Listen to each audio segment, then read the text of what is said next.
Hi guys, hope you're doing good. Welcome back to the Watch Design Academy YouTube channel. I've been designing watches for over 6, almost 7 years now, and I've noticed that a lot of brands that are just starting out, they just keep repeating the same mistakes over and over again, especially regarding their first few models that they release. So I'll be sharing 4 things that nobody on YouTube is talking about, and those 4 things will be related just specifically regarding watch design and watch proportions and how they work with one another. So if you haven't watched any of my videos before on this channel, my name is Dominic. I'm the founder of watchdesignstudio.com and watchdesignacademy.com. I'll leave the links to those 2 sites below in the description so you can check it out if you want. So basically, I've been designing watches for the past almost 7 years now. It's been 6.5 years, something like that. I'm just sharing all the knowledge, tips and tricks regarding watch design, watch business, micro brands and everything else that I know to help you guys out on this YouTube channel. So without dragging this on any further, let's get started with this video. So the first important thing that I haven't seen anybody talk about is how dial size actually relates to how big your watch will look. So here in Photoshop, I took the original image, which is this one, of the IWC Big Pilot watch. So this is their original model. I believe the size of that watch is around 46 millimeters, right? And this is the original one. And then I've created basically a 2D draft of the same model, but just with a smaller dial size. Now, if you're just looking at those 2 watches, you can see that this watch looks a lot bigger than this one, even though they are exactly the same. It's the exact same model. The only difference is that on this one right here, the actual dial size is larger than on this one here. Now you can see how the actual proportions of the bezel and the dial affect how your watch will look like. We can see this one looks a little bit bigger than this one, and that is all happening because of the dial size. So that is one big important thing that I see that brands don't realize when they are trying to let's say design a big pilot watch like this, and then they will make dial which is too small for the actual design that they are creating, right? So this is just one of the things that I've learned and that I wanted to share right here with you guys, just so you can see how the proportion of the dial actually makes the watch look smaller or bigger. Thinner bezel, bigger dial means the watch will look bigger, but thicker bezel and smaller dial will actually make the overall watch look smaller, but maybe slightly bulkier, if you know what I mean. But yeah, that's the first thing that I wanted to share. The second thing that I wanted to share is actually about the diameter of the watch case. So I've seen a lot of people making like dress watches, but the size of their watch is like 44 millimeters, which does not work, right? If you're trying to create a dress watch, you need to make it look elegant. You need to make it look a little bit smaller so it can fit under the shirt. When you're creating a dress watch, you're looking to create anything from like 36 millimeter to, I would say, the biggest 39 millimeter, right? So anything within those 2 dimensions, I think will work very well.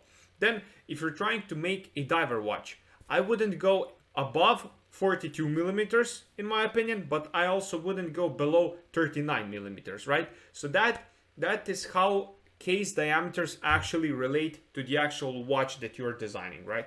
And if we're talking about pilot's watches, let's say, for example, I would basically keep it between 41 millimeters and 43 millimeters. So that's the range, right? Then you also need to keep in mind how the actual lock size, like lock to lock length and lock width, actually relate to the actual look of the watch and how big it will feel on the wrist. But we'll talk about that last thing in the video. For that, I still have one more thing that I wanted to share and discuss, and that is the point number 3, which I see a lot of brands making very, very boring casebacks. For example, if you take a look at Rolex, their casebacks are pretty boring, except the new Daytona, which has a see-through caseback, which I'm not talking about here. If you're making a solid caseback, it's just a surface which you can explore and design something cool with it. So let me actually open it up on my screen. So those are the two most typical types of casebacks that you will see on every watch. So as you can see,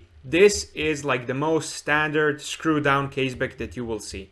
You have 6 of those like pins or holes or however you want to call it, which are used for unscrewing the caseback. And then on most of the watches you will just see some engravings going around in the circle specifying the specifications of the actual watch, like what kind of movement it is, the depth rating and stuff like that.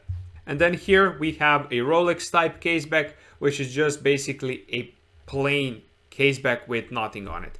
The only benefit of these sort of casebacks is that you can engrave something on them when you're gifting it or something like that. But I do prefer casebacks that are more artistic and have something on them, just like these right here. These are the types of casebacks I do like. So whenever I see brand putting a lot of effort into the actual caseback of the watch, because when you're not wearing the watch, you want the customer to actually have something cool on the back to look at, right? Because it's another thing, it's another experience point, I would say. I'm not sure if that makes any sense, but I'm just saying my personal opinion. I like seeing a nice caseback design on the actual watch. It's just a plain surface otherwise, might as well make some use of it. So these are some of the Omega casebacks that I do really like. This is from IWC, from the big pilot that I showed you previously. So yeah, I think casebacks should always be looking cool. Let's go into the SolidWorks, which is the software I use mostly when I design watches. So this is a 3D model of one of the designs that I actually created for a client of mine. It's nothing too special, it's very basic, but it will do for these filming purposes, just so I can show you guys how the actual lug design relates to how big actually the watch will feel on your wrist. So previously we've talked about the case diameter, right? And this case diameter is, the radius is 19.5. That means the actual radius, the diameter of this case is 39 millimeters, right? Case, and here we can see 19.5, right? The distance between the lugs is 10 millimeters on each of the sides. So that's a 20 millimeter lug width and 39 millimeter case diameter. And that works fine, right?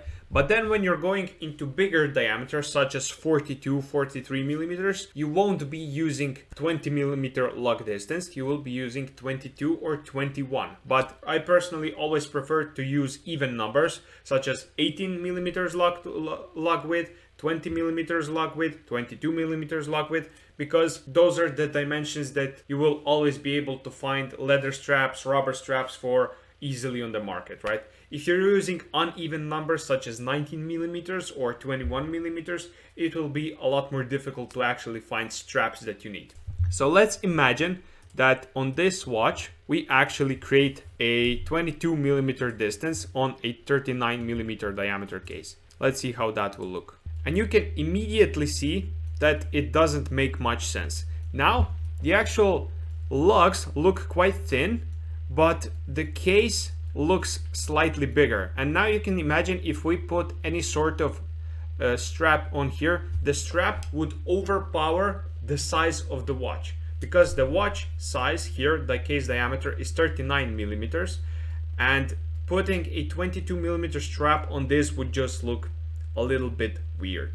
So that's why on this size we are keeping 20 millimeter lug distance. And also one big important thing that I wanted to tell you guys is lug to lug length. That is, in my opinion, one of the bigger, most important points on case design, other than the actual diameter of the case. So let's imagine currently from here to here, I will measure for you guys so you can see from here to here, the dimension is 46 millimeters, right?